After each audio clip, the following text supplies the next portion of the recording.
Saudara, dah berapa kali ke tandas? Antara masalah yang selalu membelenggu kita ialah masalah membuang air kecil. Malah ada yang agak kronik, bila terbatuk, terbersin pun keluar air dia. Sebab benda tu pernah berlaku kepada saya kan.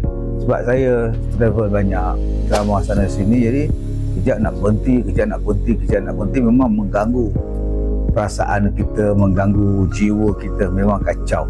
Kadang-kadang punca daripada masalah yang tak selesai dan tak selesa dengan membuang air kecil tadi ni, puncanya mungkin disebabkan ialah kencing manis kita, gula di dalam darah kita tinggi. Sebab kalau dibiarkan, masalah ini akan menjadi lebih teruk. Dan kita lihat bila gula tak terkawal, dia boleh rosak buah pinggang, dia boleh pergi pada sakit jantung, mata pun jadi rosak, silap-silap buta. Sebab itu jangan fikir lama-lama tercipta pun kopi ala Kazim. Yang mana kopi ini dalamnya mempunyai kandungan percampuran susu kambing beserta dengan ekstrak peri katak, digabungkan sekali dengan kopinya, dengan susu kambingnya, diformulasikan mengurang dan menurunkan bacaan gula. Jadi yang dapat membantu kita menangani masalah kencing tadi, masalah gula tadi, keluaran daripada syarikat wang kita MZ Holding Pendirian Berhad, produk orang Islam kita, Bumi Putera kita, dan dikilangkan di Kedah Halal Park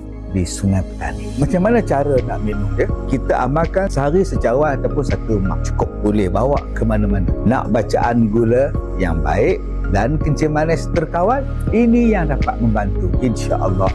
Tekan butang di bawah sekarang untuk tempat